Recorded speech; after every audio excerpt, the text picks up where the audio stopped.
Olá, gente. Tudo bem com vocês? Estamos aqui para a parte final de novembro 9.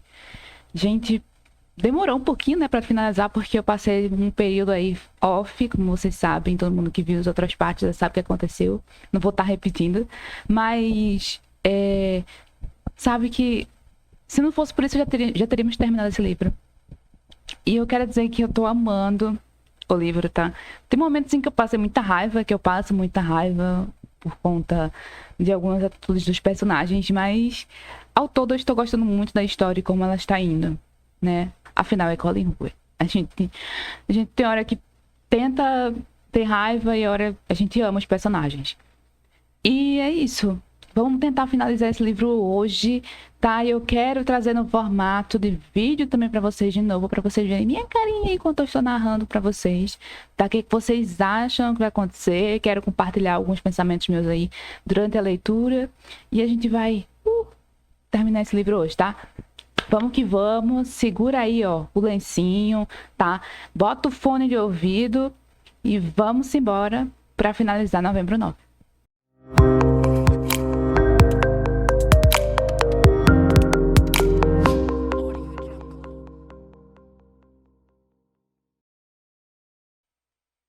Eu esqueci de agradecer. Muito obrigada aos novos inscritos no canal, tá? Aqui tem muita gente se inscrevendo, muita gente acompanhando o meu trabalho aqui no YouTube. Eu vejo que muita gente tá gostando, tá? Já me seguiu no Insta também. E eu vou reforçar aqui também o aviso, né? Se você ainda não me segue nas redes sociais, me segue, tá? No Instagram, às vezes eu tô meio off por lá, mas eu vou dar uma atualizada também, tá? Vou colocar muita coisa interessante por lá. Vou compartilhar algumas coisas minhas por lá também, que eu tô achando das leituras que eu tô fazendo off, sem ser realmente pro canal, né? O que eu tô achando e tal. Recomendações de livros eu vou jogar por lá também.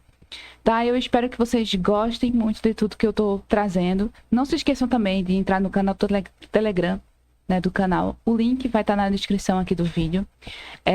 Se você não está no canal ainda, entra, porque eu tô colocando sempre promoções de livros lá para vocês, tá? E com vocês comprando pelo meu link, vocês também vão estar me ajudando. Então, assim, é uma troca. Então, o que vocês acham lá de receber uma promoção legal e ainda tá ajudando o canal? Muito bom, né? E é isso. E eu também vou estar fazendo lives na Twitch, gente. Vou estar fazendo live na Twitch de Sprint, tá? Quem quiser acompanhar minhas leituras aí, pode estar indo lá para as lives do Twitch. Vou deixar também o link aqui na descrição para vocês estarem acompanhando. Chegou minha placa de vídeo, finalmente, né? Vou ver se eu consigo fazer agora umas coisas melhores, né? Sem ficar travando muito, como estava travando antes. E é isso. Eu espero que vocês gostem muito do que tá por vir aí do canal. Isso. Vamos que vamos. Vamos continuar o livro e finalizar ele hoje. Romance de Ben. Capítulo 2. Aos 16 anos. Quando se queima as pontes de alguém, que lindo fogo produz. Dylan Thomas. Kyle finalmente chega em casa. E Ian também. Nós nos sentamos à mesa da cozinha e conversamos sobre tudo. Menos porque nossa mãe detestava a vida mais do que nos amava. Kyle me diz que fui corajoso hoje. Ele me trata como se eu ainda tivesse 12 anos, por mais que eu tenha sido um grande homem nessa casa desde que ele foi embora, 6 meses atrás. Ian liga para uma daquelas empresas que fazem serviços de limpeza depois de uma morte. Um dos policiais deve ter deixado o cartão deles na bancada, sabendo que íamos precisar. Eu nem sabia que isso existia, mas Ian mencionou um filme que viu alguns anos atrás, chamado Trabalho Sujo, sobre 2 mulheres que ganhavam a vida fazendo isso. A empresa manda 2 homens, um que não fala inglês e outro que não fala nada. Ele anota tudo em um bloco que deixa guardado no bolso da frente. Quando eles terminam, me encontram na cozinha e me entregam um bilhete. Fiquem longe do quarto por pelo menos 4 horas para que o carpete possa secar. O total é de $200. Vou atrás de Kyle na sala. Custa $200. Nós 2 procuramos Ian, mas não encontramos. Seu carro sumiu e ele é o único que tem essa grana.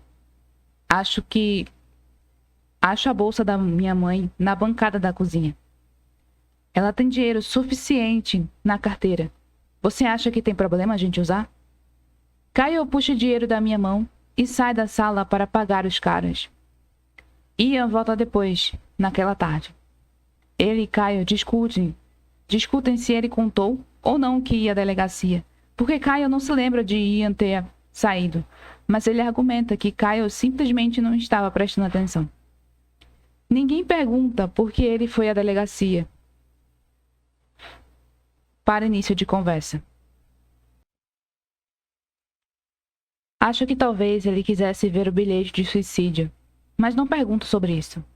Depois de ler sobre como ela estava apaixonada por esse tal de Donovan, a última coisa que quero ler é que ela não conseguia viver sem ele. Fico irritado por saber que minha mãe tenha permitido que o término de um relacionamento com um homem a destruísse mais do que a ideia de nunca mais ver seus filhos. Isso não devia ser nem motivo de dúvida nenhuma. Quase posso imaginar como sua decisão foi tomada. Eu a visualizo, sentada na cama ontem à noite, chorando por aquele desgraçado ridículo. Eu a imagino segurando uma foto dele na mão direita e uma de Caio, Ian e eu na esquerda. Ela olha de uma foto para outra, concentrando-se em Donovan. Devo terminar isso agora para não ter que viver sem esse homem nem por um dia a mais? Depois, olha a foto de nós três.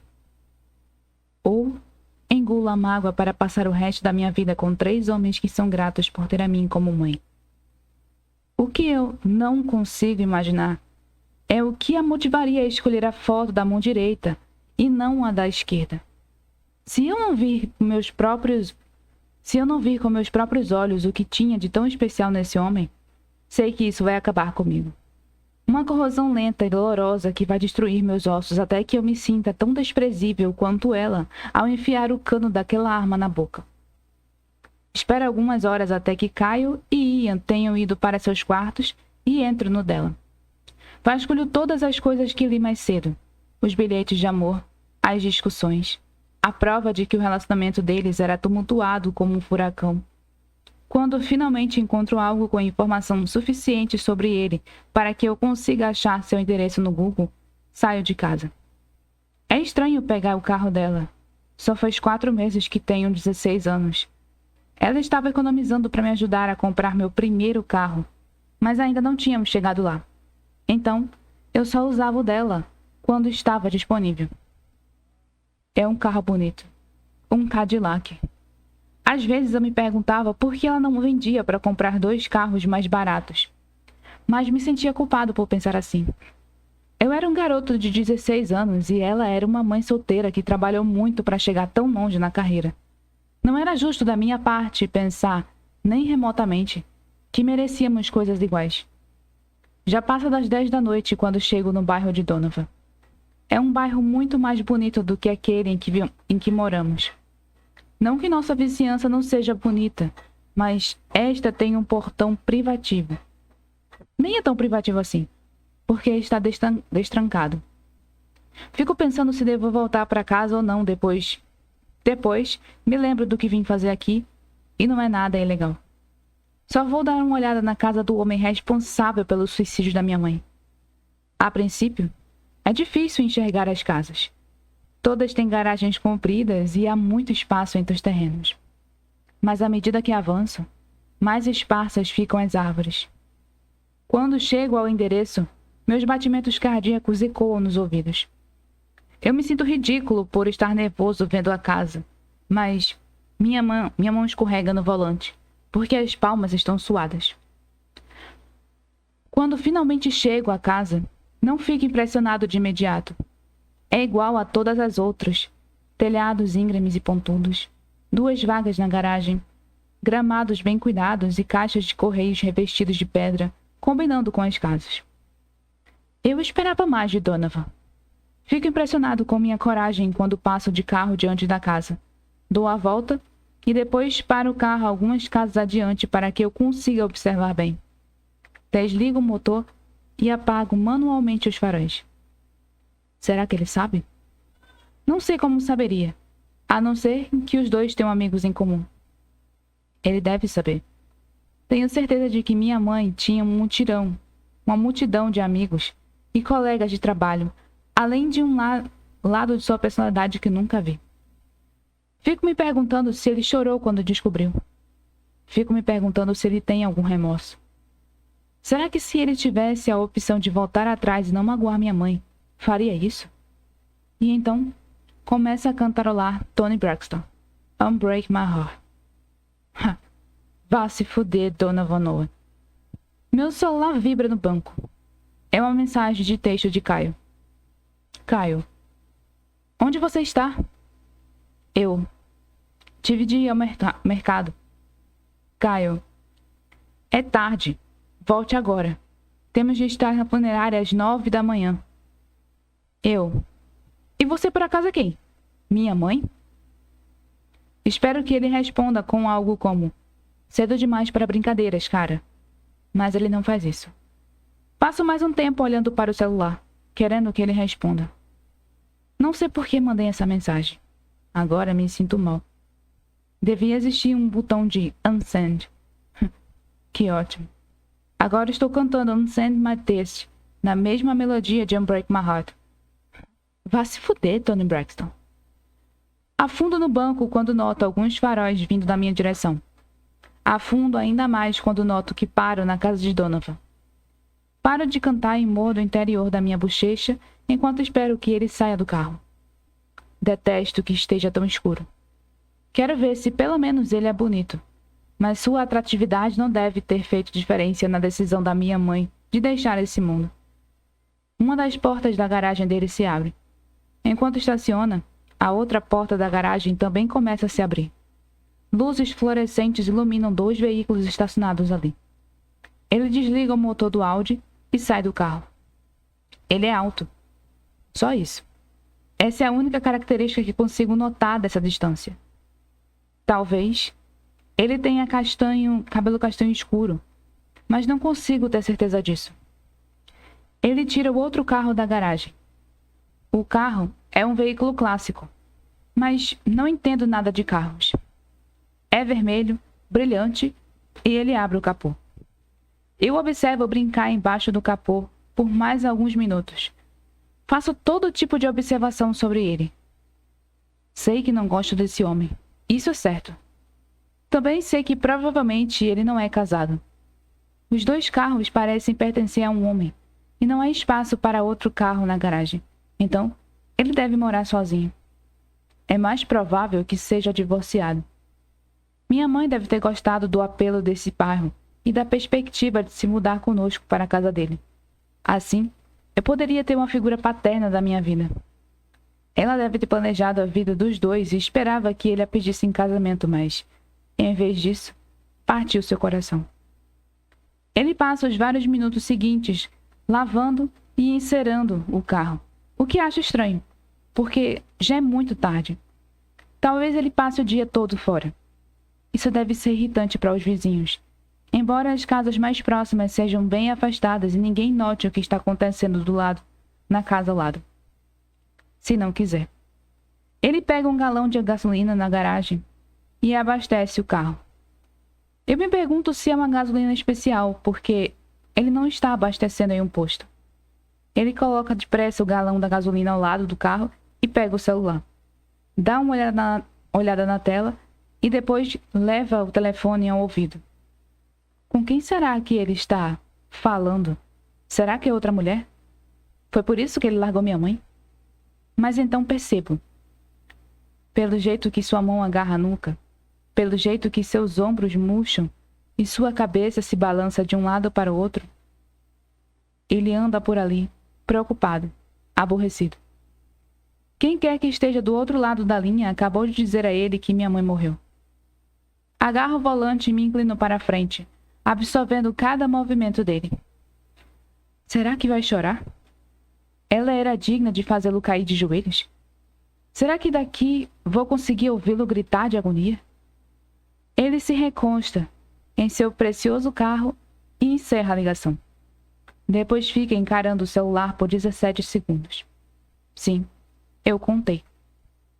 Ele enfia o telefone de volta no bolso e depois Em uma exibição magnífica de tristeza, dá um soco no ar. Não dê um soco no ar, Donovan. Dê um soco no seu carro. Vai ser muito melhor. Ele pega o pano que usou para enxugar o carro e joga no chão. Não, Donovan. O pano não. Acerte seu carro. Mostre para mim que você amava mais do que ama seu carro. Então talvez eu não tenha que te odiar tanto. Ele afasta o pé e chuta o galão de gasolina, fazendo-o voar alguns metros pelo gramado. Acerte a porra do seu carro, Donovan. Ela pode estar observando você agora mesmo. Mostre a ela que você está sofrendo tanto que nem se importa mais com a sua própria vida. Donovan decepciona a nós dois quando segue intempestivamente para dentro de casa, sem tocar nenhuma vez um dedo em seu carro. Eu me sinto mal por minha mãe, porque ele não deu um ataque. Nem sei se chorou. Estou longe demais para ver. As luzes fluorescentes se apagam na garagem. As portas da garagem começam a baixar. Pelo menos, ele está chateado demais para colocar o carro para dentro. Fico observando a casa por mais alguns minutos, me perguntando se ele vai voltar a sair em algum momento. Como isso não acontece, começo a ficar inquieto. Uma parte imensa de mim quer sair daqui e nunca mais pensar nesse homem. Mas há uma pequena parte de mim cuja curiosidade aumenta a cada segundo que fico sentada aqui. O que tem de tão especial naquele maldito carro? Qualquer um que, como ele, tenha recebido notícias tão devastadoras quer descontar no que está mais próximo. Qualquer homem normal apaixonado teria dado um soco no capô do carro. Ou, dependendo do quanto amava a mulher, talvez até desse um soco no para-brisa. Mas esse babaca pega um pano e joga no chão.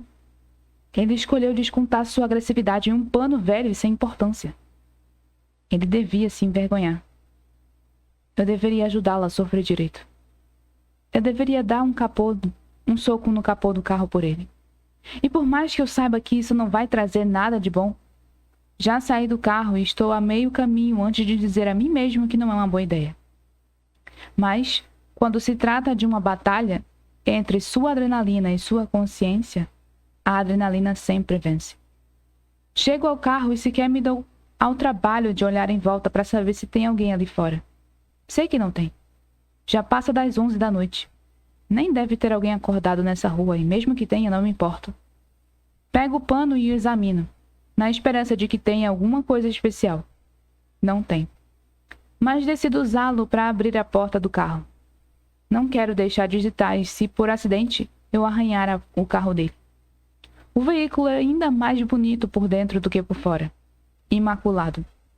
Bancos de couro vermelho cereja, acabamento em madeira. Tenho um maço de cigarro e alguns fósforos no painel, e fico decepcionado por minha mãe ter amado um fumante. Olho para casa e de volta para os fósforos. Quem é que ainda usa fósforo? Juro continuar descobrindo cada vez mais motivos para odiá-lo. Volte para seu carro, Ben. Já foi emoção demais para um dia. A adrenalina derrota a minha consciência mais uma vez. Olho para o galão de gasolina. Será que Donovan ficaria mais chateado de ver seu precioso carrinho clássico pegando fogo do que com a morte da minha mãe?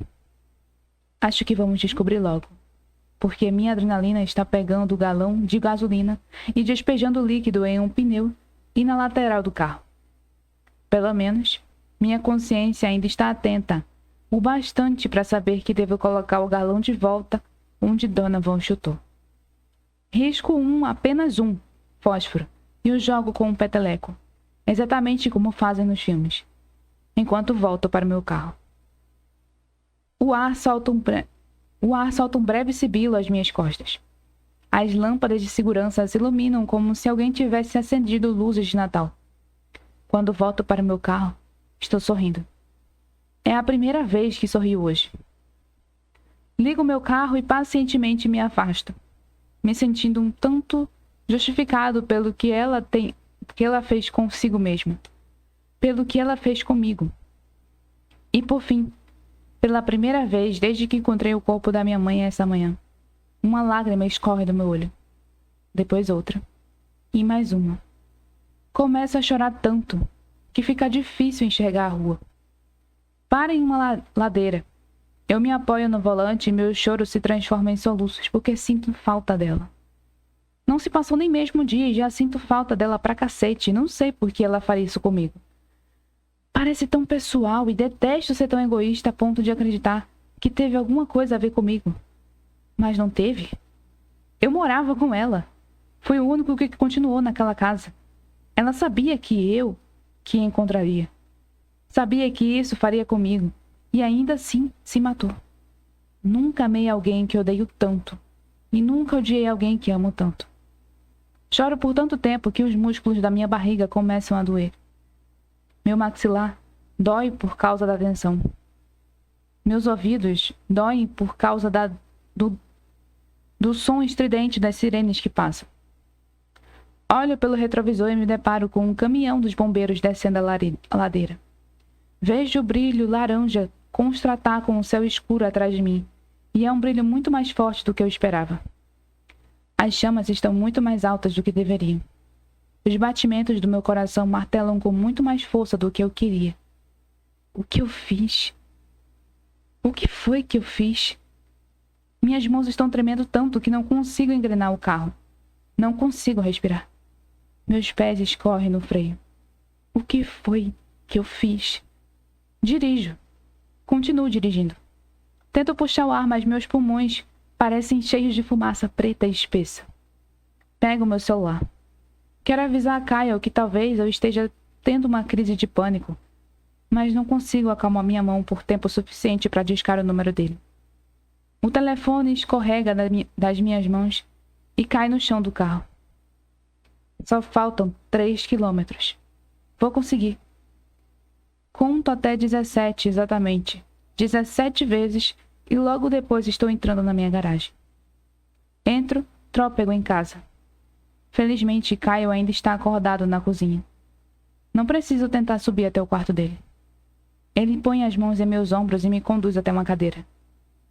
Espero que ele comece a entrar em pânico comigo quando vê minha expressão, meus olhos arregalados e cheios de lágrimas. Mas em vez disso, ele pega água para mim. Conversa comigo calmamente, mas não faço ideia do que está dizendo. Ele repete que eu devo me concentrar em seus olhos. Me concentrar em seus olhos e em seus olhos. Concentre-se nos meus olhos, diz ele. É o primeiro som que processo. Respire, Ben. Ele ergue a voz. Respire. Minha pulsação aos poucos retorna ao ritmo. Respire. Meus pulmões começam a puxar e soltar ar. Como deveriam fazer? Inspiro e expiro sem parar e tomo outro gole de água. Então, assim que consigo falar, tudo o que mais quero é tirar esse segredo de dentro de mim antes que eu exploda. Eu fudi tudo, Kyle. Fico de pé e começo a andar de um lado para o outro. Sinto as lágrimas tomarem minhas bochechas e ouço o tremor em minha voz. Aperto a cabeça com as mãos. Eu não queria fazer isso. Juro. Não sei por que eu fiz. Kyle me interrompe a um passo. Ele me segura pelos ombros e baixa a cabeça, me olhando intensamente nos olhos. O que você fez, Ben? Respiro fundo outra vez e solto ao me afastar dele. Então, conto tudo.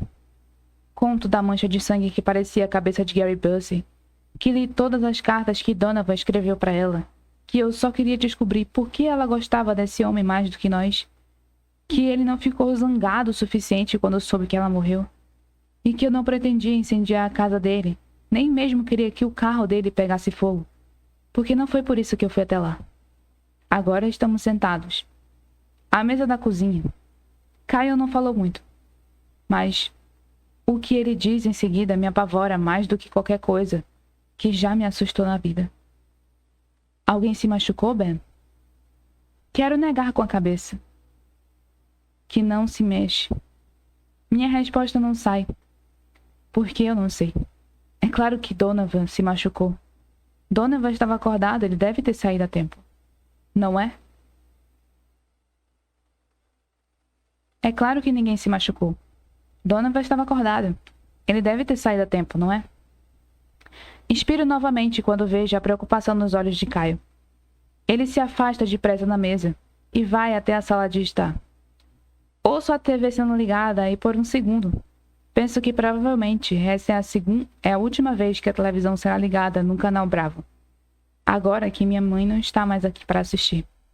Depois, ouço uma troca de canais e de novo, até que ouço as palavras incêndio, Hyacinth Court e um ferido. Ferido. Ele deve ter tropeçado ao sair correndo da casa e cortou o dedo ou algo assim. Não é tão ruim. Tenho certeza de que a casa dele tinha seguro. Ben. Eu me levanto para me juntar a Kyle na sala. Tenho certeza de que ele está me chamando para dizer que não há problema, que está tudo bem e que eu deveria dormir. Quando chego à entrada da sala, meus pés param de seguir em frente. Há uma foto sendo exibida na TV no canto superior direito. Uma garota. Ela parece conhecida e não consigo saber de onde, mas não preciso porque o repórter faz isso por mim. As últimas informações indicam que Fallon Ono, atriz de 16 anos e protagonista da série de sucesso Gun Show, foi levada de helicóptero do local. Não há notícias sobre seu estado, mas continuaremos atualizando os espectadores à medida que recebermos novidades. Kyle não me diz que vai ficar tudo bem. Ele não diz nada. Ficamos diante da TV, prestando atenção nos noticiários que aparecem entre os comerciais. Um pouco depois de 1 da manhã, ficamos sabendo que a garota foi levada a um centro de queimados em South Bay. 10 minutos depois, descobrimos que o estado dela é crítico. À 1h30 da manhã, dizem que ela sofreu queimaduras de 4º grau em 30% do corpo. À 1h45, anunciam que esperam que ela sobreviva, mas que vai passar por uma extensa cirurgia reconstitutiva e por reabilitação. À 1h50, os repórteres declaram que o dono da casa admitiu ter derramado combustível perto de um carro estacionado na garagem. Os investigadores afirmam que não têm motivos para acreditar que o incêndio foi intencional, mas haverá uma investigação completa para corroborar as alegações do proprietário. Um repórter insinua que a carreira da vítima pode ser suspensa indefinitivamente. Outro diz que os produtores terão de tomar uma decisão importante: se devem colocar outra atriz no papel ou suspender a produção enquanto a vítima se recupera. Os noticiários atualizam o estado da vítima e também citam as indicações da UM de Donovan Noah, que Donovan Noah teve no auge da sua carreira. Kyle desliga a televisão, aproximadamente às 2 da manhã. Baixa o controle remoto com cuidado e em silêncio no braço no sofá. Alguém testemunhou o que aconteceu? Seus olhos estão fixos nos meus e, no mesmo instante, nego com a cabeça. Você deixou alguma coisa para trás? Alguma possível evidência? Não. Sussurro, depois pigarreio. Ele está certo. Chutou a galão de gasolina, depois entrou na casa. Ninguém viu o que eu fiz depois disso. Kyle assente e aperta a nuca para se livrar da tensão. Depois, aproxima-se um passo. Então, ninguém sabe que você esteve lá? Só você. Ele diminui a distância entre nós. Acho que talvez queira me bater. Não tenho certeza. Mas a raiva perceptível em seu maxilar indica que talvez queira. E eu não culparia ele. Quero que me escute, Ben. A voz dele sai firme e baixa. Concordo com a cabeça. Tire cada peça de roupa que está usando e coloque na máquina de lavar. Vá tomar um banho. Depois, você vai para a cama e vai esquecer que isso aconteceu. Tá bem?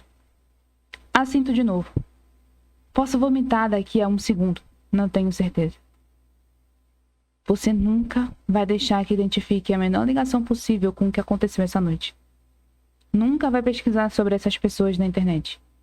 Nunca mais vai de carro à casa delas. Fique longe de qualquer coisa que possa relacionar você a essas pessoas. E nunca, jamais, fale nem mais uma palavra sobre isso.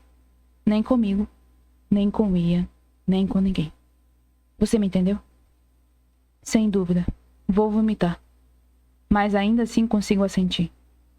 Kyle observa meu rosto por 1 minuto, para ter certeza de que pode confiar em mim. Não me atrevo a me mexer. Quero que ele saiba que pode confiar em mim. Temos muita coisa para fazer amanhã. Os preparativos para o enterro dela. Então tente dormir um pouco. Não balanço a cabeça dessa vez, porque ele se afasta apagando a luz. Fico no escuro por vários minutos, em silêncio, parado, sozinho. Eu devia estar com medo de ser pego. Devia estar perturbado porque, daqui em diante, sentirei culpa sempre que Caio olhar para mim. Eu devia estar preocupado que essa noite, combinada com essa manhã, quando encontrei minha mãe, vá me estragar de algum jeito. Talvez eu sofra de estresse pós-traumático ou depressão. Mas nada disso importa. Porque enquanto subo a escada correndo, abro a porta do banheiro e coloco para fora todo o conteúdo do estômago na privada. Meus pensamentos só giram em torno daquela garota e como arruinei completamente a sua vida. Apoio a testa no braço, e enquanto fico ali sentado, apertando a porcelana do vaso com toda a força. Não mereço viver. Não mereço viver. Será que minha mancha de sangue vai ficar parecida com Gary Buzzley? Nossa, eu não sei se vocês perceberam, mas esse capítulo agora foi bem difícil de ler. Difícil pra mim me focar. Não que a leitura fosse difícil, mas eu fiquei meio dispersa em alguns momentos do livro. Porque eu não sei. Hoje eu tô meio aérea, assim, meio... eu acordei já assim. Ontem eu fiquei até madrugada acordada pra postar coisa lá num grupo de promoções e acabou que eu não tô acostumada a ficar muito tarde acordada. Eu acho que é também por conta disso. Dá pra ver, né? Que eu fiquei acordada até tarde. Mas eu não esperava que... Voltando pro livro, eu não esperava que eu esqueci o nome dele. Eu não esperava que isso tivesse acontecido com ele. Tipo, que isso tivesse acontecido com a mãe dele, que levou a ele fazer isso. Também, sabe? A botar fogo na casa da Follow. Levou o Ben a fazer isso. Então, assim... É uma coisa meio chocante, né? Eu acho meio chocante isso. Não esperava isso. Não esperava mesmo. Mas, enfim. Gente, hoje eu tô,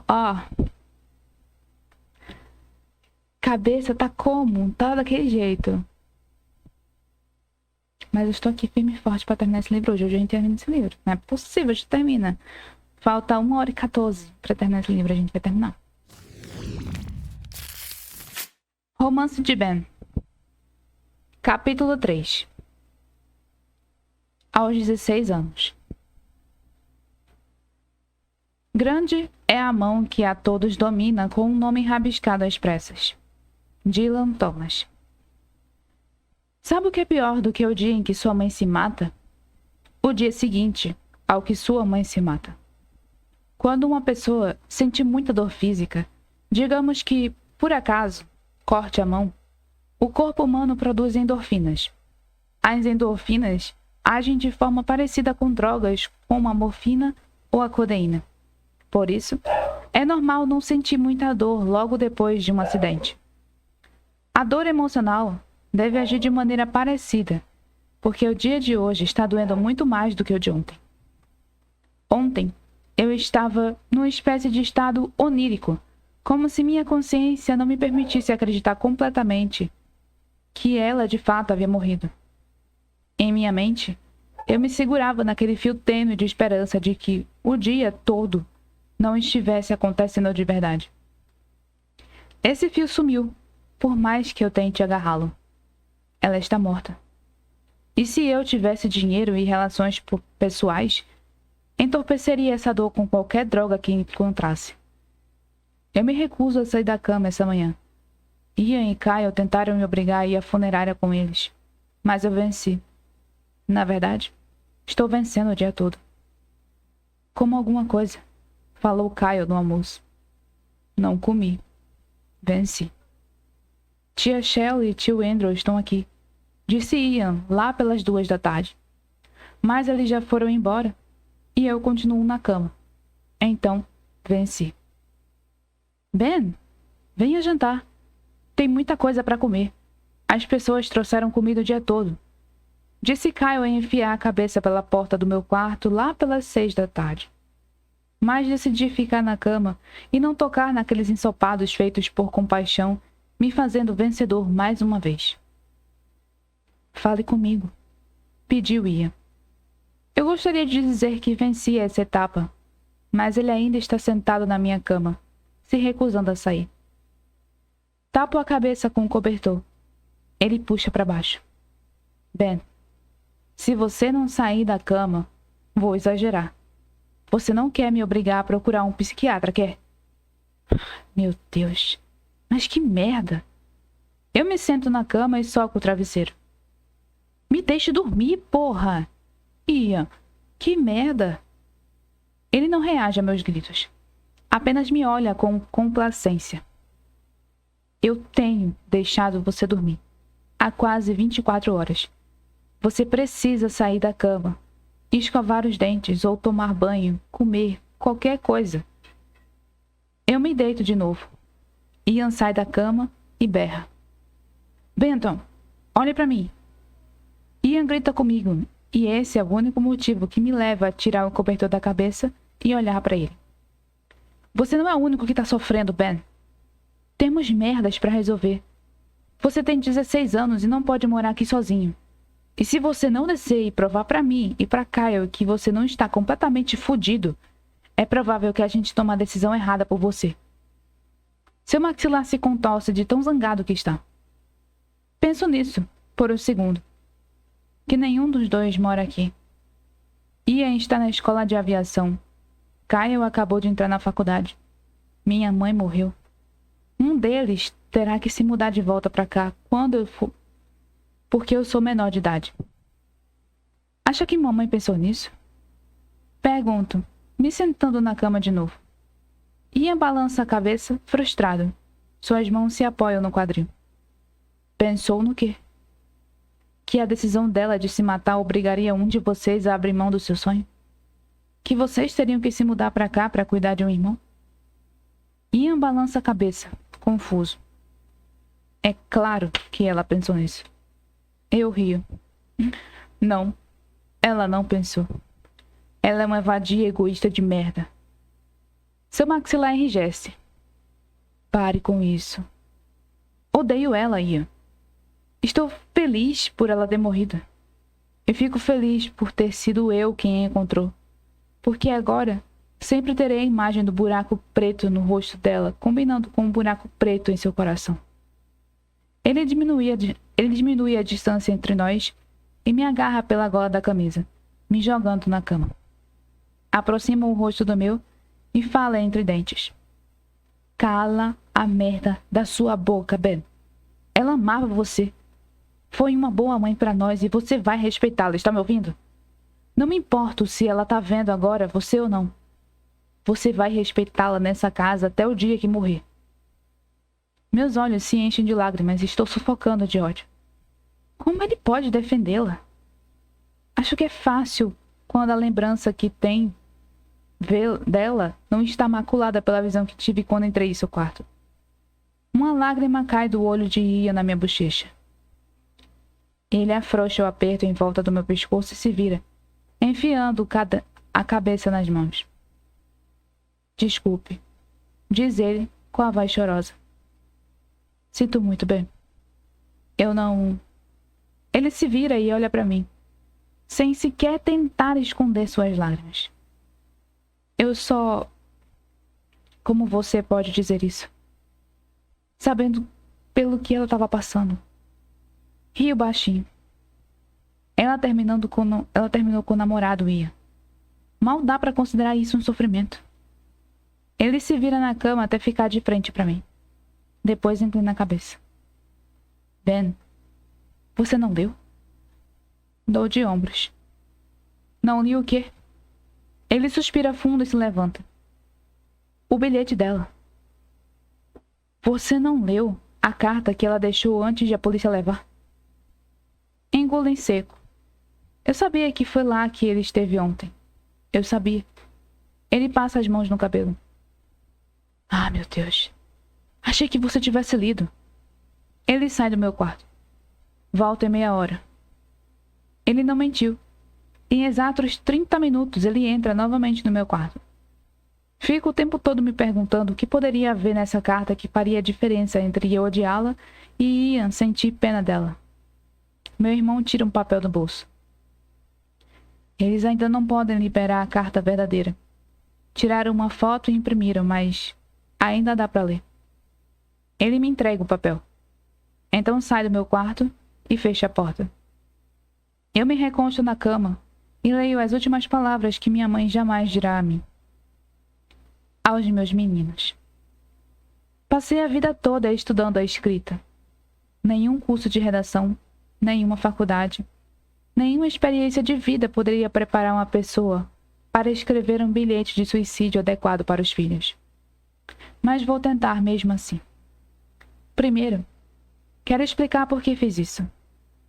Sei que vocês não entendem. E, Ben, provavelmente você é o primeiro que está lendo isso porque tenho certeza de que foi você o primeiro a me encontrar. Então, por favor, leia essa carta inteira antes de decidir me odiar. 4 meses atrás, descobri que tenho câncer de ovário. Brutal, intratável. Um câncer silencioso que se espalhou antes mesmo que eu tenha desenvolvido os sintomas. E antes que vocês fiquem zangados e digam que eu desisti, essa é a última coisa que eu faria. Se minha cabeça fosse algo que eu pudesse combater, se minha doença fosse algo que eu pudesse combater, vocês sabem que eu teria lutado com tudo que tenho. Mas este é o problema do câncer. Chamam de luta. Como se o mais forte vencesse e o mais fraco perdesse. Mas não é assim. O câncer não é um dos participantes do jogo. O câncer é o jogo. Não importa quanta resistência você tenha. Não importa o quanto você tenha treinado. O câncer é a quintessência do esporte. E só o que dá para fazer é aparecer no jogo com sua camisa. Porque nunca se sabe. Você pode ser obrigado a ficar no banco durante toda a partida. Talvez sequer tenha a oportunidade de competir. Essa sou eu. Estou sendo obrigada a ficar no banco até que o jogo termine, porque não há mais nada que possa ser feito por mim. Eu poderia ficar citando todos os detalhes, mas a realidade é que descobriram a doença tarde demais. Então, agora vem a parte complicada.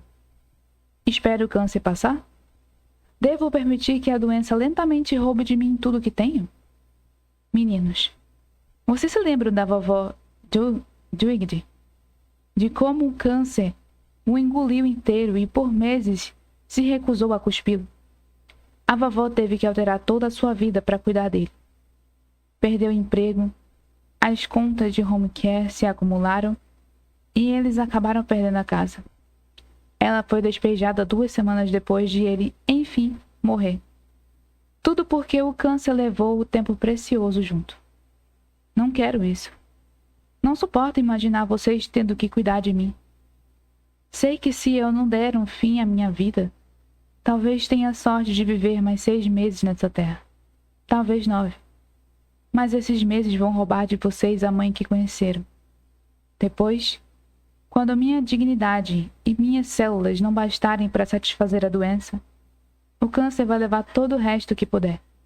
A casa, as economias, a poupança para a faculdade de vocês, todas as lembranças felizes que compartilhamos juntos.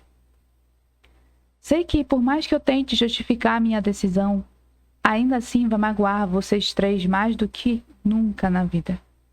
Mas sei que, se eu conversasse com vocês sobre isso antes de agir, vocês me convenceriam a desistir. Sinto muito, especialmente por você, Ben. Meu menino, meu amor de menino. Sinto muito. Sei que eu podia ter feito isso de um jeito melhor, porque nenhuma criança deveria ter que ver a mãe nessa situação.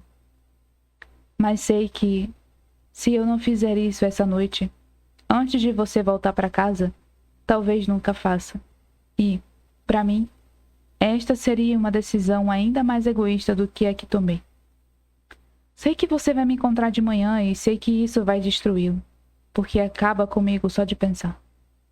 De qualquer modo, estarei morta antes de você completar 17 anos. Pelo menos assim. Vai ser rápido e fácil. Você pode ligar para a emergência, eles vão retirar meu corpo e estará acabado em algumas horas. Algumas horas para morrer e ser retirada de casa é muito melhor do que vários meses com um câncer que pode levar para fazer seu trabalho. Sei que lidar com isso vai ser difícil para vocês, então tentei facilitar ao máximo. Alguém vai ter que limpar tudo depois que retirarem meu corpo. Por isso deixei um cartão na bancada da cozinha para onde vocês telefonar. Tem bastante dinheiro na minha bolsa. Deixei na cozinha em cima da bancada. Se procurarem no meu escritório na terceira gaveta à direita, vocês vão descobrir que preparei toda a papelada necessária para dar entrada no seguro da Previdência. Tratem de fazer isso logo. Depois de dar a entrada na papelada, vocês receberão um cheque em algumas semanas. Ainda tem a hipoteca da casa, mas vai sobrar o suficiente para pagar a faculdade de cada um de vocês. Organizei tudo isso por meio do nosso advogado. Por favor, fiquem com a casa até que todos se tornem adultos e estejam com a vida ajeitada.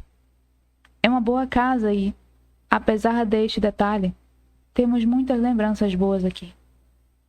Saibam, por favor, que vocês três fizeram valer cada segundo da minha vida. E se pudesse me livrar desse câncer, faria isso. Eu seria muito egoísta e provavelmente a daria a alguém para sofrer por mim, para que então eu pudesse ficar mais tempo com cada um de vocês. Amo vocês a esse ponto. Por favor, me perdoem.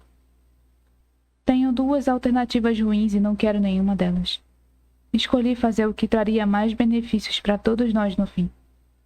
Espero que um de vocês consigam entender. E espero que, ao escolher fazer isso, eu não estrague essa data para vocês. Dia 9 de novembro é importante para mim, pois foi nesse mesmo dia que Dylan Thomas morreu. E vocês, meninas, sabem o quanto a poesia dele significa para mim. Me ajudou a passar por muita coisa na vida, em especial a morte de seu pai. Mas minha esperança é que essa data se torne para vocês apenas um dia com pouco significado e poucos motivos para lamentar no futuro. E, por favor, não se preocupem comigo. Meu sofrimento acabou. Nas sábias palavras de Dylan Thomas, depois da primeira morte, não existe outra. Com todo o meu amor, mamãe. Mal consigo ler a assinatura da minha mãe através das lágrimas. Ian volta para o meu quarto vários minutos depois e se senta ao meu lado. Quero agradecer a ele por ter me obrigado a ler isso, mas estou tão zangado que nem consigo falar. Se eu tivesse lido a carta antes de a polícia levar, descobriria tudo naquela hora. Os últimos 2 dias teriam sido muito diferentes. Talvez eu não tivesse ficado em tamanho estado de choque se tivesse conseguido ler a carta na hora. Também não teria entendido tudo errado e suposto que a decisão dela tinha relação com um homem. E eu teria ficado em casa na noite passada, em vez de ter tomado a decisão de entrar no carro dela, dirigir até a casa de um estranho e começar um incêndio que saiu do controle. Quando me inclino com um choro, Ian passa o braço por mim e me puxa para um abraço.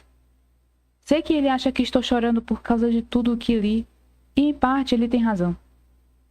Provavelmente, ele também deve achar que estou chorando por ter dito aquelas palavras abomináveis sobre minha mãe, e em parte ele tem razão nisso também.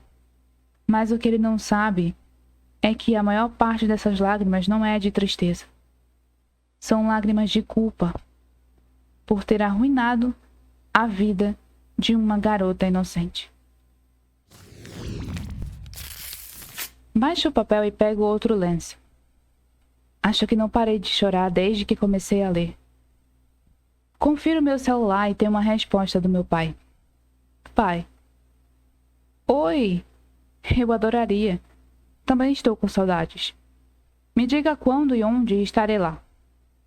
Tento não chorar quando leio a mensagem dele, mas não consigo deixar de sentir uma amargura por ter jogado fora tantas boas lembranças que eu poderia ter com ele. Teremos que compensar nos próximos anos. Fiz intervalos para comer. para pensar, para respirar. São quase 7 da noite e só li metade do manuscrito. Normalmente, acabo os livros em algumas horas, mas essa foi a coisa mais difícil que já tive de ler na vida. Não consigo imaginar como deve ter sido difícil para Ben escrever. Dou uma olhada na página seguinte, tentando decidir se preciso de outro intervalo antes de começar. Quando percebo que o capítulo seguinte é sobre o dia em que nos conhecemos no restaurante, decido continuar lendo. Preciso saber o que o motivou a aparecer naquele dia e, mais do que isso, por que ele tomou a decisão de entrar na minha vida. Eu me sento de volta no sofá e respiro fundo. Então começo a ler o capítulo 4 do manuscrito de Ben. Romance de Ben. Capítulo 4. Aos 18 anos. Alguém me entendia. Acho que sou eu. Dylan Thomas. Meu braço está pendurado na lateral da cama e sei, pelo jeito que a mão está apoiada no carpete, que não tem estrutura nem box. É só um colchão no chão. Estou de bruços. Um lençol cobre metade do meu corpo e estou com o rosto virado para um travesseiro. Detesto esses momentos. Quando acordo desconcertado demais para saber onde estou ou quem pode estar na cama ao meu lado. Normalmente fico deitado por tempo bastante para assimilar o ambiente ao meu redor antes de me mexer, na esperança de não acordar quem estiver no quarto comigo. Mas essa manhã é diferente, porque quem quer que estivesse na cama comigo já acordou. Ouço o chuveiro ligado. Tento contar quantas vezes isso aconteceu. Quando foi que fiquei tão bêbado que nem consegui me lembrar de nada do dia seguinte? Eu chutaria pelo menos 5 vezes esse ano, mas essa ocasião é de longe a pior. Em geral, consigo pelo menos lembrar em que festa eu estava, com que amigo eu estava, com que garota eu estava flertando antes de tudo escurecer. Mas, nesse momento, não sei nada. Meu coração começa a bater tão forte quanto minha cabeça lateja. Sei que daqui a pouco tenho que me levantar e encontrar minhas roupas. Terei de olhar em volta e tentar descobrir onde estou. Terei de deduzir onde posso ter deixado o carro. Talvez eu seja obrigado a ligar para Kyle de novo. Mas ele vai ser meu último recurso, porque hoje não estou a fim de ouvir outro sermão. Dizer que ele anda decepcionado com o que me tornei é pouco. As coisas não têm sido as mesmas em casa desde o dia em que nossa mãe morreu, 2 anos atrás. Bom, eu não tenho sido mesmo. Kyle e Ian estão torcendo para que minha espiral descendente comece logo a sua curva ascendente. Estavam esperando que depois que eu me formasse no ensino médio, levasse a faculdade a sério. Mas isso não tem acontecido do jeito que eles talvez acham que deveria.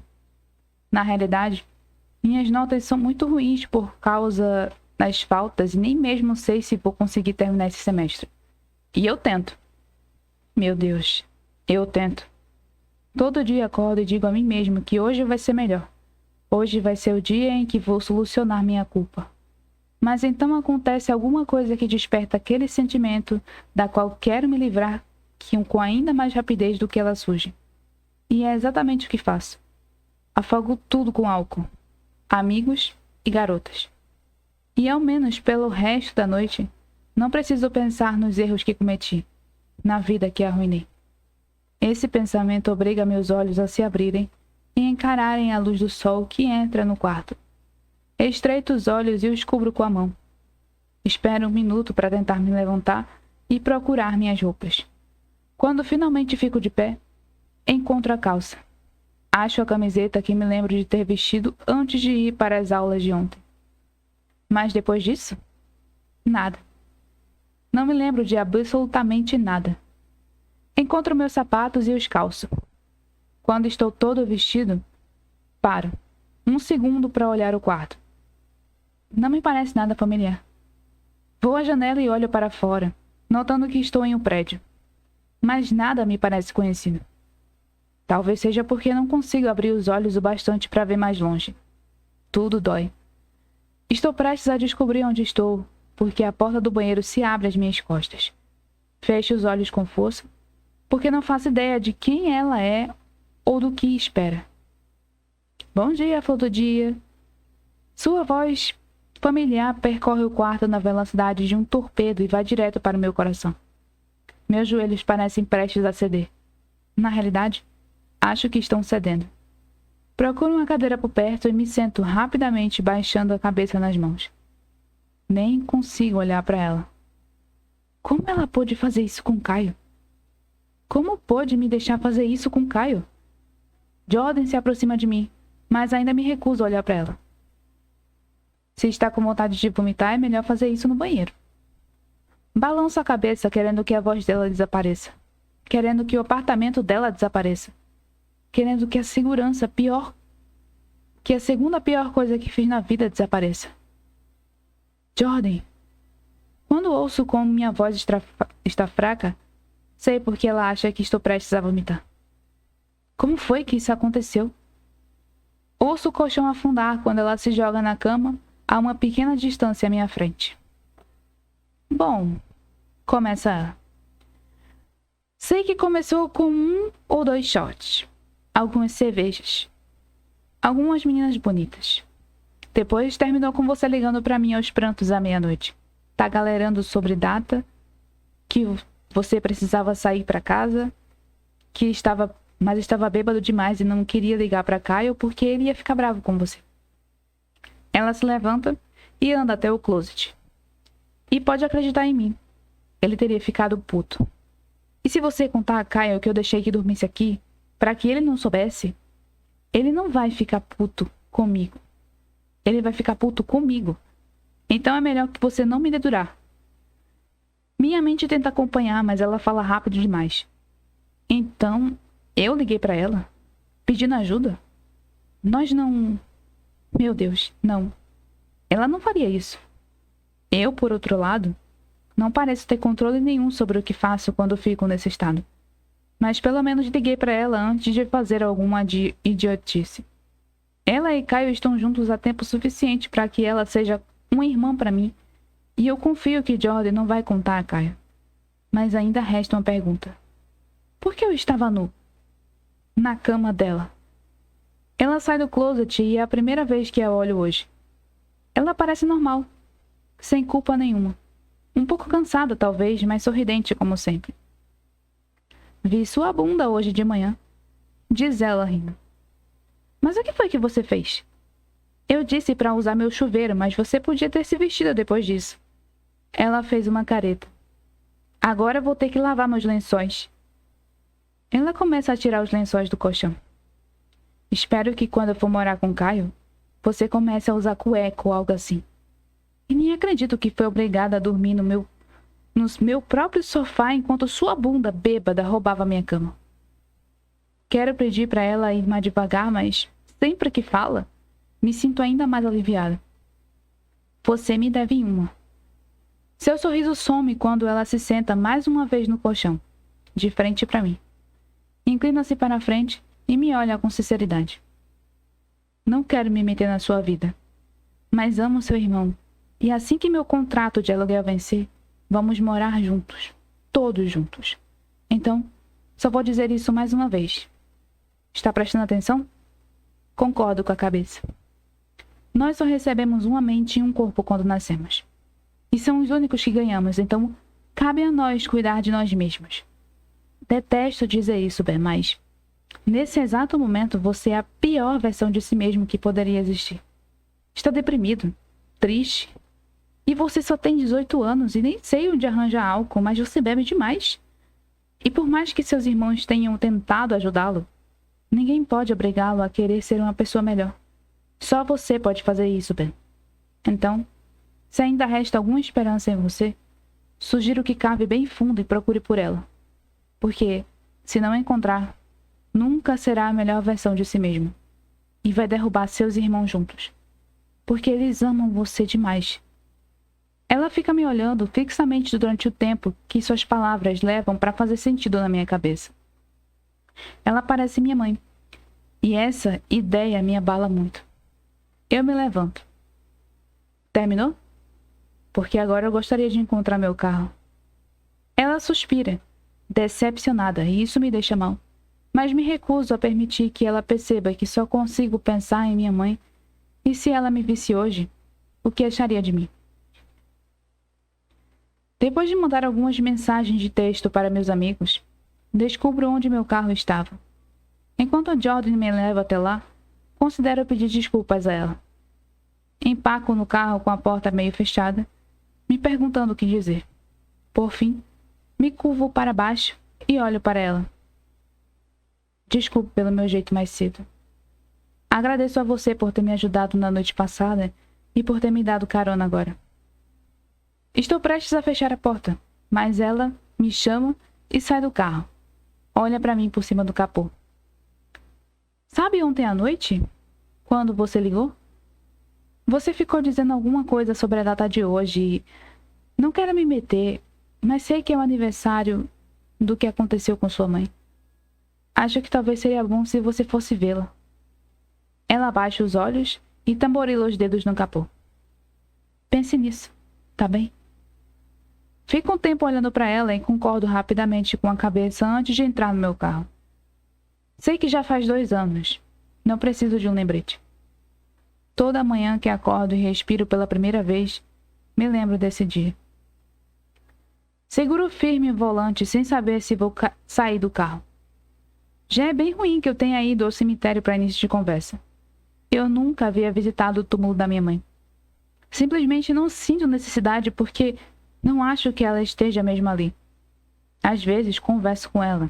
É claro que as conversas são unilaterais, mas ainda assim falo com ela. Não acho necessário ter que olhar para uma lápide para fazer isso.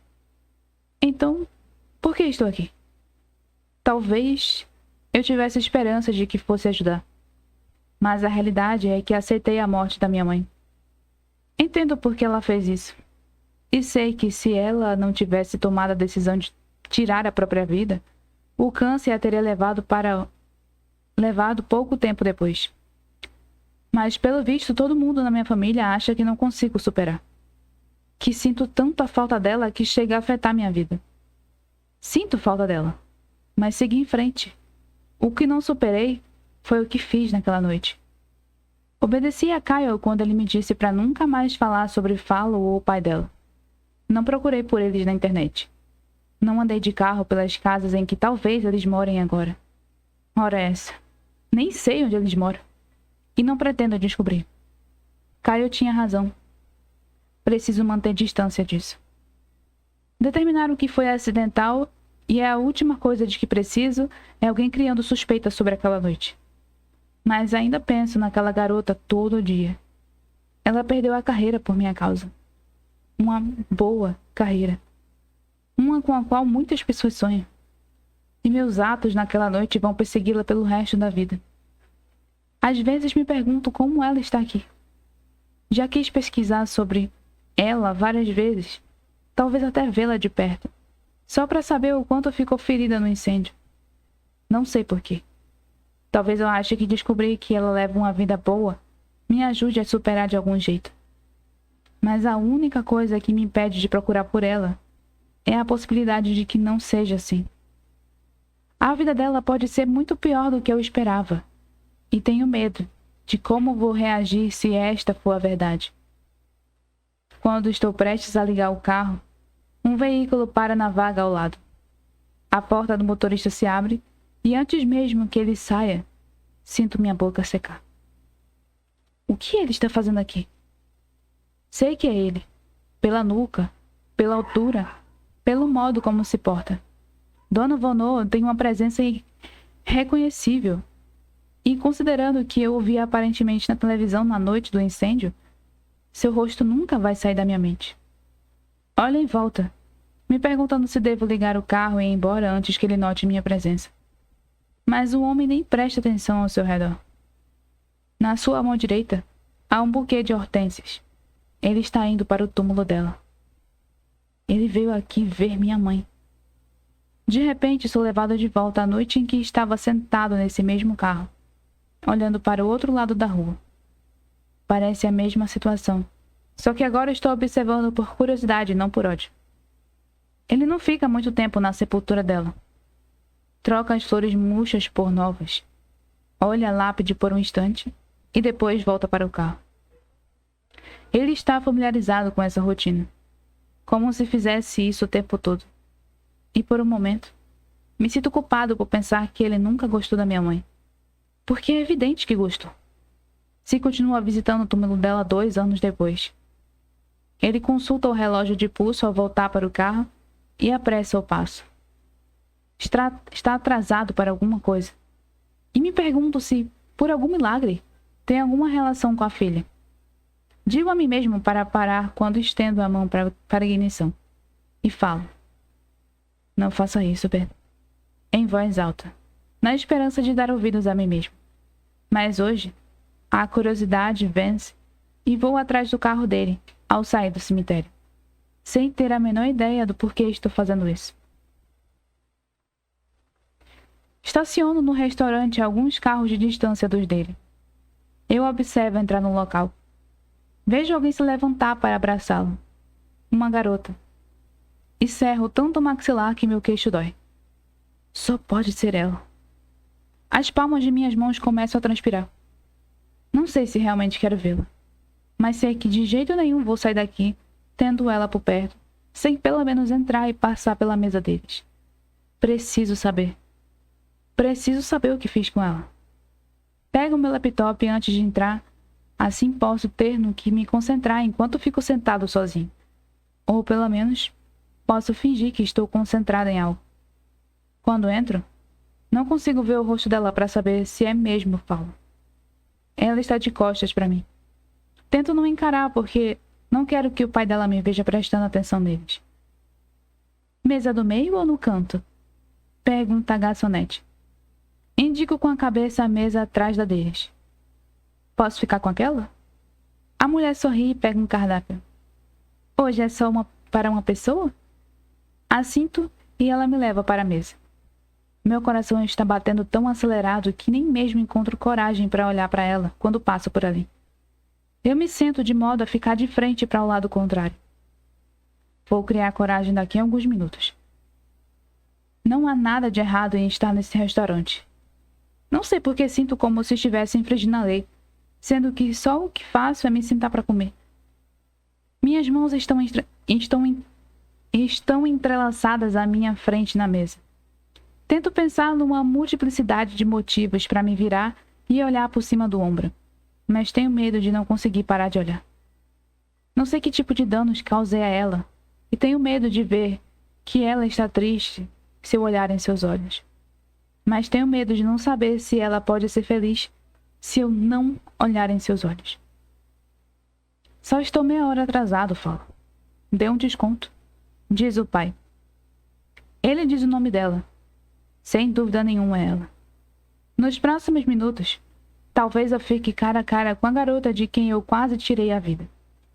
Felizmente, um garçom aparece e anota meu pedido, me distraindo de mim mesmo. Não estou com nenhuma fome, mas faço um pedido de qualquer maneira. Porque que tipo de gente entra em um restaurante e não pede comida? Não quero chamar a atenção para mim. O garçom tenta puxar a conversa comigo sobre o fato de que o cara atrás de nós é igualzinho a Donovan Noel, o ator que faz Max Specklet. Finjo que não sei de quem ele está falando, e o garçom não fica nada impressionado. Só quero que ele saia daqui. Finalmente, quando ele vai embora, eu me recosto para ouvir mais da conversa deles. Então, é isso. Estou um pouco chocado, mas está acontecendo, diz o pai dela. Espero pela resposta dela. Perdi o porquê ele acabou de dizer à filha, graças ao garçom xereta, mas o silêncio da garota prova que não é algo que ela quisesse ouvir. Falo? Vai dizer alguma coisa? O que quer que eu diga? Ela não parece feliz. Quer que eu te dê os parabéns? Sinto o pai dela se jogar no encosto do assento. Bom, achei que você ficaria feliz por mim, diz ele. Feliz por você? Tudo bem. O que quer que ele tenha dito a ela a deixou irritada. Ela tem coragem. E isso tenho que reconhecer. Eu não sabia que podia ser pai de novo. Não sei como me sinto com relação a isso. Por um segundo, lembro que esse homem era apaixonado por minha mãe. E essa talvez fosse uma situação em que ela se envolveria, se o câncer não a tivesse levado primeiro. Quer dizer, sei que não foi o câncer que a levou, foi a arma. Mas de qualquer modo, a culpa foi do câncer.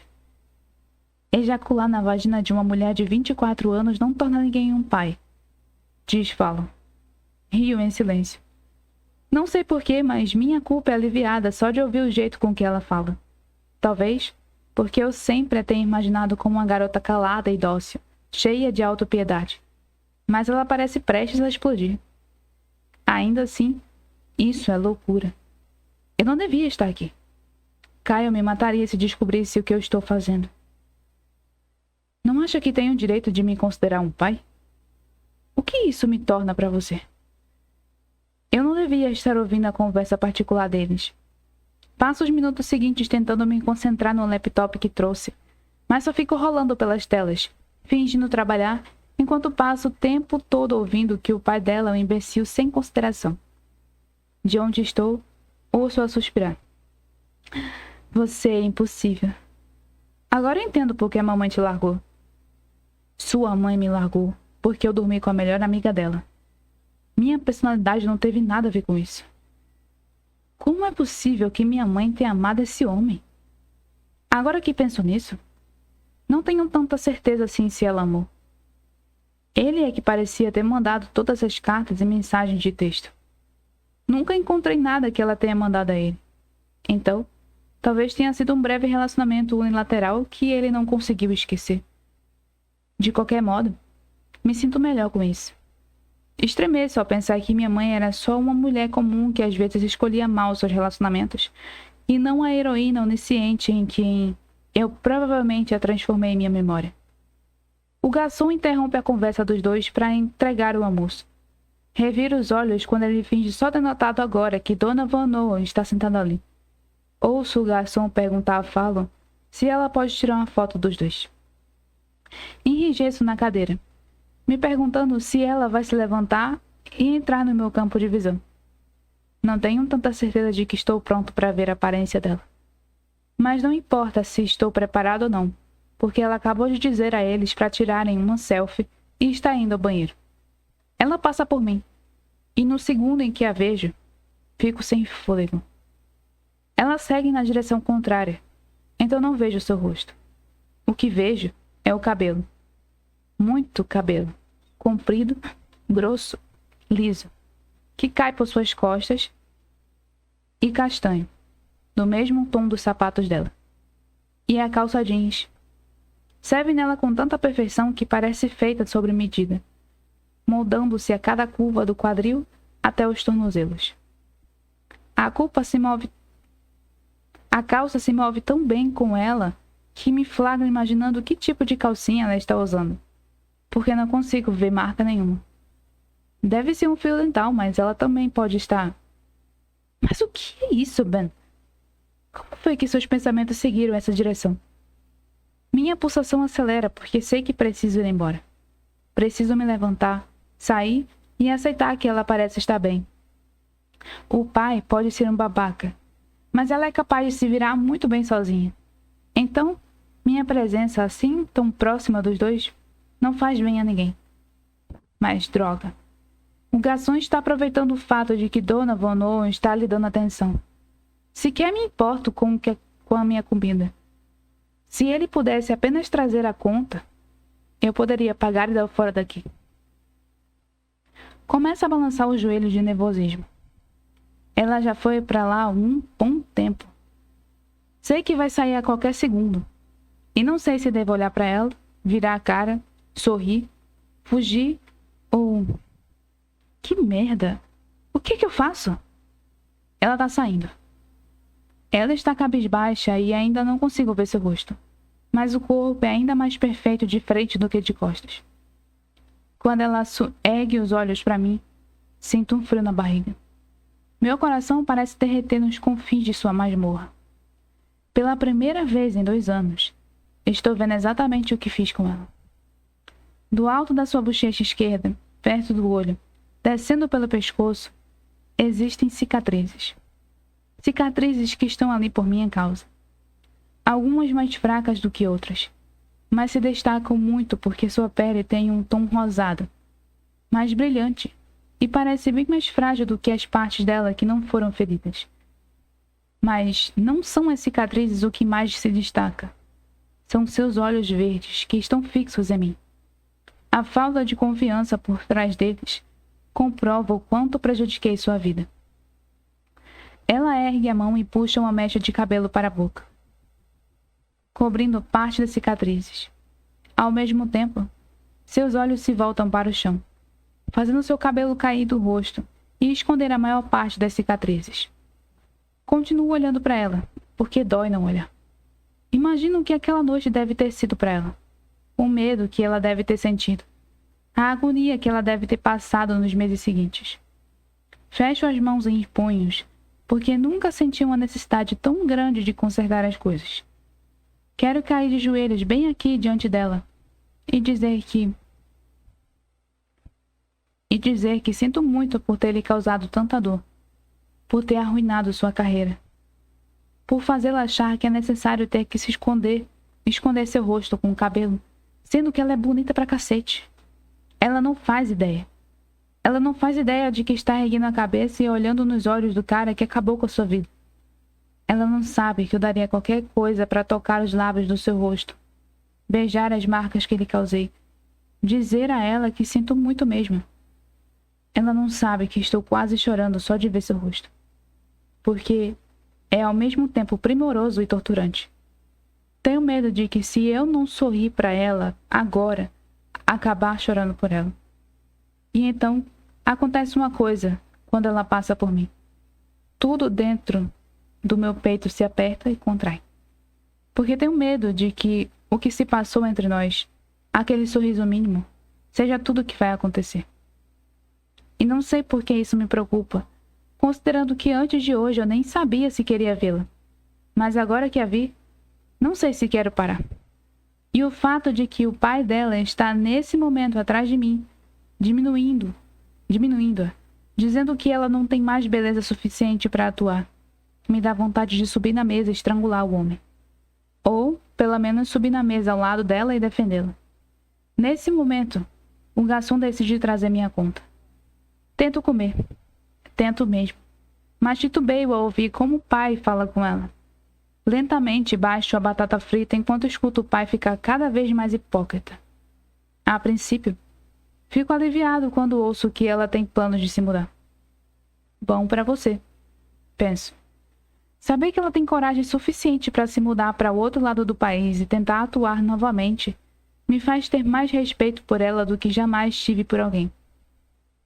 Mas ouvir o pai continuamente tentar lhe dizer que ela não é boa o bastante me faz sentir mais desprezo por alguém do que nunca. Escuto o pai pigarrear. Você sabe que não foi isso que eu quis dizer. Não estou dizendo que você se reduziu a audiobooks. O que estou dizendo é que você pode encontrar uma profissão melhor, agora que não pode mais atuar. Não dá muito dinheiro esse negócio de narração. Nem na Broadway, aliás. Não ouço o que ela diz em seguida, porque estou morrendo de raiva. Não consigo acreditar que esse homem, um pai que devia defender e apoiar a filha diante de um desafio, está dizendo essas coisas a ela. Talvez ele esteja apenas sendo rigoroso, mas a garota já sofreu bastante. A conversa cessa por um momento. Tempo suficiente para o pai pedir um refil. Tempo suficiente para o garçom trazer o meu refil e tempo suficiente para eu me levantar e ir ao banheiro, para tentar me acalmar e voltar ao meu lugar sem estrangular o homem atrás de mim. Você me dá vontade de dispensar todos os homens para sempre, diz ela. Bem, o pai dela me dá vontade de dispensar os homens para sempre. Se os homens são mesmo tão superficiais como esse, todas as mulheres deveriam dispensar os homens para sempre. Isso não deveria ser um problema, diz o pai. Sei que você só saiu com um garoto e isso já faz mais de 2 anos. E nesse instante toda a razão sai pela janela. Ele não sabe que dia é hoje. Ele não tem a menor porra de ideia do que a filha sofreu emocionalmente nos últimos 2 anos. Tenho certeza de que ela passou um ano inteiro se recuperando e sei, pelos poucos segundos em que olhei em seus olhos, que ela não tem um pingo de autoconfiança. E ali está ele comentando que ela não namora desde o acidente.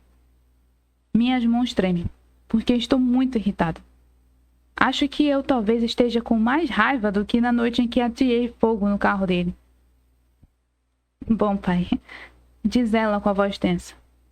Não recebo a mesma atenção dos homens como antes. Deslizo para sair do meu lugar, incapaz de me conter. Mas de jeito nenhum vou deixar que essa garota passe um segundo a mais sem alguém que a defenda do jeito certo. Estou me sentando ao lado dela. Desculpe pelo atraso, amor. Digo, passando o braço por seus ombros. Ela enrijece sobre meu braço, mas o mantenho ali. Pressiono os lábios na lateral da sua cabeça, sem querer sentindo o aroma floral de shampoo. Essa porcaria de trânsito de Los Angeles. Murmuro. Estendo a mão para o pai dela e antes de dizer o meu nome, me pergunto se de algum modo ele vai reconhecê-lo, pois sabia quem era minha mãe. Ela voltou a usar o nome de solteira alguns anos depois da morte do meu pai, então talvez ele não saiba quem eu sou. Assim espero. Meu nome é Ben. Ben James Kessler, namorado da sua filha. Sua expressão não registra um lampejo sequer de reconhecimento. Ele não sabe quem eu sou. A mão do pai toca a minha e quero puxá-lo pela mesa e esmurrar seus dentes. Provavelmente eu faria isso se não sentisse que ela fica cada vez mais tensa ao meu lado. Eu me reconsto e puxo para mim, sussurrando em seu ouvido. Siga minhas deixas. É como se uma lâmpada se apagasse em sua cabeça nesse momento, porque a confusão em seu rosto se transforma em prazer. Ela sorri carinhosamente para mim, se encostando no meu corpo e fala. Não achei que você fosse conseguir chegar. Eu queria dizer. Também não achei que estaria sentada aqui. Mas como não posso piorar sua vida nessa data, o mínimo que posso fazer é tentar tornar um pouco melhor. Falo. Formo uma nova pilha com as páginas que já li. Fico observando o manuscrito sem acreditar. Sei que devia ficar zangada por ele ter mentido para mim por tanto tempo, mas estar na cabeça dele de algum modo justifica seu comportamento. Não só isso. Também justifica o comportamento do meu pai. Ben tinha razão. Ao relembrar agora, aquele dia, percebo que meu pai não devia ser totalmente culpado. Ele estava expressando sua opinião sobre minha carreira, o que todo pai ou mãe tem o direito de fazer. E, por mais que eu tenha discordado dele e de como se expressou, meu pai nunca foi muito bom em se comunicar. Além disso, é óbvio que eu dificultei as coisas para ele assim que se sentou à mesa. Ele ficou na defensiva. Eu estava em modo de ataque, então tudo só piorou a partir daí. Preciso me lembrar de que existe mais de um jeito de as pessoas demonstrarem amor. E, apesar de o jeito dele e o meu serem contrários, ainda é amor. Estou prestes a virar para o capítulo seguinte, mas algumas folhas de caderno caem da parte entre os capítulos 5 e 6. Largo as páginas do manuscrito e pego a carta. É outro bilhete escrito por Ben. Falo. Você sabe de tudo o que acontece depois desse ponto da história. Está tudo aqui. Cada dia que passamos e até alguns dias que não estávamos juntos. Cada pensamento que tive em sua presença ou perto disso. Como você deve saber pelo capítulo que terminou de ler agora, eu não estava muito bem quando nos conhecemos. Os 2 anos da minha vida desde o incêndio tinham sido um inferno, e eu fazia de tudo para afogar a culpa que sentia. Mas aquele primeiro dia que passei com você foi o primeiro em muito tempo em que me senti feliz. E percebi que fazia você feliz. E isso é algo que nunca achei que fosse possível. E embora você estivesse de mudança, eu sabia que se houvesse um jeito de cada um de nós poder aguardar ansiosamente pelo dia 9 de novembro, isso faria uma enorme diferença na vida de nós dois. Então, jurei a mim mesmo que nos dias em que eu passasse com você, eu me permitiria aproveitar. Eu não pensaria no incêndio. Não pensaria no que fiz a você.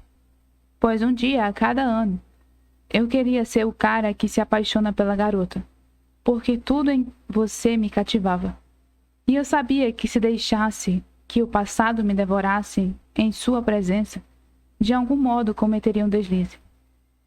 Que você descobriria o que fiz com você. Eu sabia que se algum dia você descobrisse a verdade, de jeito nenhum conseguiria me perdoar por tudo que tirei de você. Por mais que eu devesse sentir uma culpa imensurável, não me arrependo nem de um só minuto que passei com você.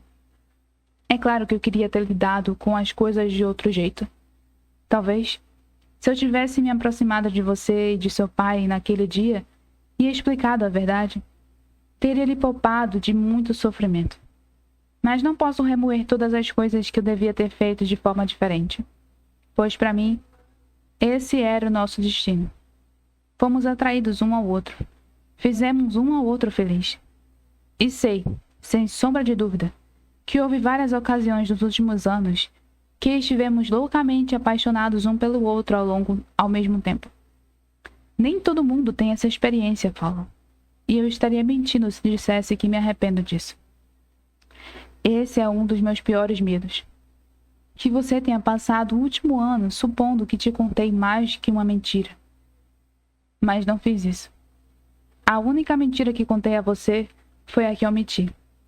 A parte em que fui responsável pelo incêndio. Toda palavra que saiu da minha boca em sua presença foi a mais absoluta verdade. Quando eu disse que você era bonita, fui sincero. Se você for absorver uma única coisa desse manuscrito, que seja este simples parágrafo. Absorva essas palavras. Quero que elas marquem a sua alma, porque essas palavras são as mais importantes. Estou morrendo de medo de que minhas mentiras tenham causado a perda da confiança que você conquistou nas ocasiões em que ficamos juntos. Porque, embora eu tenha escondido uma verdade enorme de você, a única coisa em que não poderia ter sido mais sincero foi sobre sua beleza. E sim, você tem cicatrizes. Mas quem vê suas cicatrizes antes de ver você, não a merece. Espero que você se lembre disso e acredite. Um corpo é simplesmente uma embalagem que guarda os verdadeiros dons que contém. E você é cheia de dons. Altruísmo, gentileza, compaixão. Todas as coisas que importam. A juventude e a beleza passam. A decência humana não. Sei que eu disse em minha carta anterior que não escrevi isso para ter seu perdão. Apesar de ser verdade, não vou fingir que não estou rezando de joelhos por seu perdão, esperando o milagre. Não vou agir como se não estivesse sentado no restaurante por horas sem fim, torcendo para você entrar pela porta. Porque é exatamente onde estarei. Se você não aparecer hoje, estarei lá no ano que vem. E todo o ano seguinte. Todo 9 de novembro esperarei por você. Torcendo para que um dia você consiga me perdoar a ponto de voltar a me amar. Mas, se isso não acontecer, e você nunca aparecer, ainda assim eu ficaria grato a você até o dia da minha morte. Você me salvou no dia em que nos conhecemos, Paulo. Sei que eu só tinha 18 anos, mas minha vida teria sido muito diferente se não tivéssemos passado aquele tempo juntos. Na primeira noite em que tivemos de nos despedir, fui direto para casa e comecei a escrever esse livro. O que se tornou meu novo objetivo de vida, minha nova paixão. Passei a levar a faculdade mais a sério. Levei a vida mais a sério. E graças a você e ao impacto que você teve em minha vida, os últimos 2 anos que passei com Caio foram ótimos. Quando ele morreu, tinha orgulho de mim. E isso significa mais para mim do que você jamais saberá. Portanto, quer você consiga ou não encontrar em seu coração motivo para me amar de novo, eu precisava agradecer a você por ter me salvado. E se houver alguma parte de você capaz de me perdoar, sabe onde estarei. Essa noite, ano que vem, no ano seguinte, pela eternidade. A decisão é sua. Pode continuar lendo esse manuscrito e espero que isso ajude a encontrar um desfecho. Ou pode parar de ler agora e vir me perdoar. Ben. Último 9 de novembro. Se as mentiras fossem escritas, eu as apagaria. Mas são faladas, gravadas por dentro, como uma verdade convalescida. Grito minha penitência, que eu possa me arrepender em sua pele. Benton James Catley. Ben. Eram 83.456 palavras no manuscrito que deixei na porta da casa dela na noite passada. Eram aproximadamente 23.000 palavras nos 5 primeiros capítulos, antes de ela chegar ao bilhete. Ela pode tranquilamente ter lido 23.000 palavras em 3 horas, se ela começasse a leitura logo depois que deixei o manuscrito. Teria terminado a primeira parte às 3 da manhã. Mas é quase meia-noite. Faz quase 24 horas que a vi pegar o manuscrito e fechar a porta. O que significa que ela teve 21 horas de sobra e ainda não está aqui. O que significa, evidentemente, que ela não vem. A maior parte de mim acreditava que ela não apareceria hoje, mas uma pequena parte ainda tinha esperanças. Não posso dizer que a decisão dela partiu meu coração, porque isso significaria que meu coração ainda estaria inteiro para ser partido. Faz um ano inteiro que estou com o coração partido, então o fato de ela não vir é tão debilitante quanto os últimos 365 dias que passaram. Estou surpreso que o restaurante tenha me deixado esperar aqui, a essa mesa, por tanto tempo. Estou aqui desde o amanhecer, na esperança de que ela tenha ficado acordada lendo o manuscrito na noite passada. Agora é quase meia-noite. Já passei umas boas 18 horas ocupando essa mesa. Este será uma gorjeta das grandes. Essa será uma gorjeta das grandes. Às 11 horas e 55 minutos da noite, deixo a gorjeta. Não quero estar aqui quando o relógio indicar que é dia 10 de novembro. Prefiro esperar os últimos 5 minutos em meu carro. Quando abro a porta para sair do restaurante, a garçonete me olha com pena.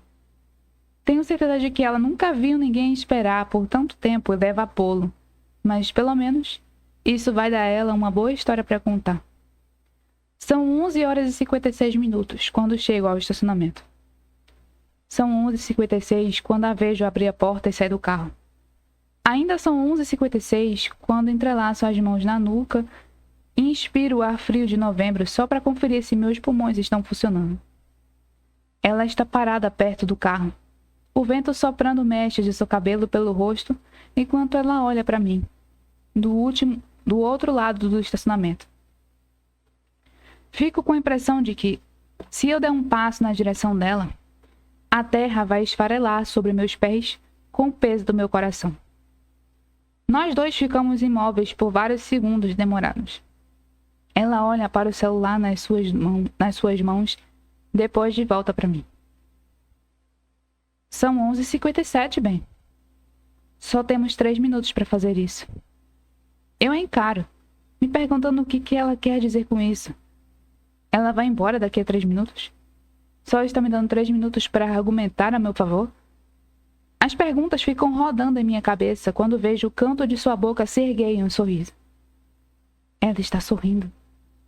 Assim que percebo isso, saio correndo. Atravesso o estacionamento em questão de segundos. Passo os braços em volta dela e a puxo para mim. Quando sinto seus braços me envolverem, faço a coisa mais anti-alfa que poderia. Choro feito um bebê, porra.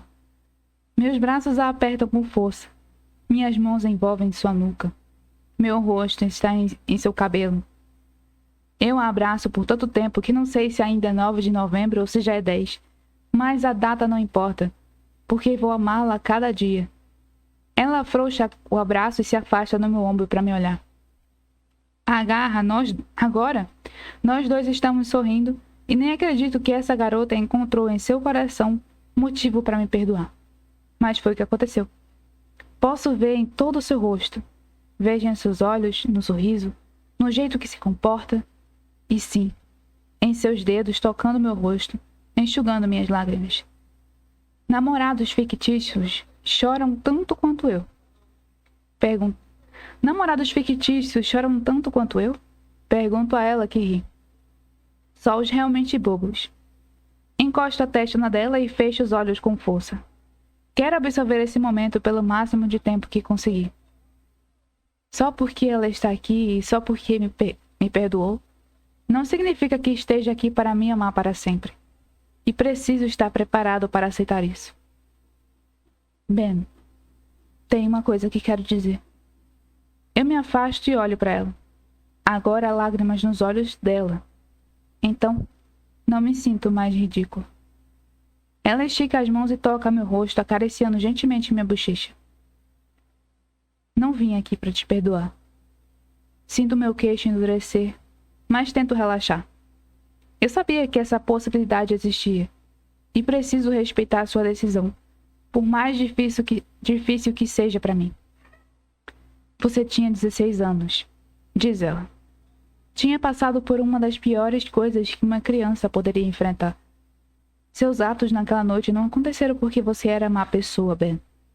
Foi porque você era um adolescente assustado e, às vezes, as pessoas cometem erros. Você carregou culpa demais pelo que fez e por tempo demais. Não pode pedir meu perdão, porque não há o que perdoar. Na verdade, estou aqui para ter o seu perdão. Porque conheço seu coração, Ben. E seu coração só é capaz de amar. Eu devia ter reconhecido isso no passado, quando duvidei de você. Eu devia ter te dado a chance de se explicar. Se tivesse simplesmente escutado você, talvez evitássemos um ano inteiro de sofrimento. Então, por isso, me desculpe. Sinto muito. E espero que você possa me perdoar. Ela me olha com uma esperança verdadeira, como se sinceramente acreditasse que tem parte de culpa por qualquer coisa que tenhamos passado. Você não tem o direito de pedir desculpas para mim, fala. Ela solta o ar e assente. Então, você não tem o direito de pedir desculpas para mim. Ótimo. Digo. Eu perdoo a mim mesmo. Ela ri. E eu perdoo a mim mesma. Ela leva as mãos ao cabelo e passa os dedos, sorrindo para mim. Meus olhos se fixam em um curativo em seu pulso esquerdo e ela percebe. Ah, quase me esqueci da parte mais importante. Por isso cheguei tão atrasada. Fiz uma tatuagem. Ela ergue o pulso e vejo a pequena tatuagem de um livro aberto. Cada uma das duas palavras traz a máscara da comédia e da tragédia. Livros e teatros, diz ela, explicando o desenho da tatuagem. Minhas duas coisas preferidas. Fiz 2 horas atrás, quando percebi como estou altruisticamente apaixonada por você. Ela volta a me encarar, com um brilho nos olhos. Solto o ar rapidamente, segurando seu pulso. Levanto e o beijo. Falo. Venha para casa comigo. Quero fazer amor com você e dormir ao seu lado. Depois de amanhã, quero preparar para você o café da manhã que prometi no ano passado. Bacon bem passado e ovo estrelado. Ela sorri, mas não concorda com o café da manhã. Na verdade, vou tomar café da manhã com meu pai amanhã. Ouvi-la dizer que vai tomar café da manhã com o pai me deixa ainda mais feliz do que se ela tivesse concordado em tomar comigo. Sei que o pai dela não é o ideal, mas ainda é o pai dela. E senti tanta culpa por ter sido responsável por grande parte da tensão do relacionamento deles. Mas vou para casa com você, diz ela. Ótimo, respondo. Essa noite, você é minha. Vou esperar para preparar seu café da manhã depois de amanhã. E todo dia depois disso, até o próximo 9 de novembro. Quando vou me ajoelhar e fazer a proposta de casamento mais digna de livro na história da humanidade. Ela dá um tapa no meu peito. Esse foi um tremendo spoiler, Ben. Você não aprendeu sobre alertas de spoiler durante seu acesso de leitura? Sorrio enquanto aproximo minha boca na dela. Alerta de spoiler. Eles viveram felizes para sempre. Depois, eu a beijo. E esse vale um 12. não é o fim. Longe disso. E finalizamos. Finalmente conseguimos finalizar novembro 9. Demorou, mas a gente conseguiu finalizar. E o que vocês acharam? Eu fiquei meio assim na leitura, acho que vocês perceberam. A minha cabeça hoje não tá muito bem. Eu me perdi muito na leitura, na imposição da voz. Espero que vocês me perdoem por isso. Mas eu queria realmente terminar esse livro hoje. Eu consegui. Hoje eu acordei com a cabeça meio chata, então por isso que eu tô meio ruim pra me concentrar. Mas finalizei o livro. E é isso. Espero que vocês tenham gostado. Não se esqueçam de se inscrever no canal, de comentar o que vocês acharam, ativar o sininho. E lá me seguir nas minhas redes sociais, tá?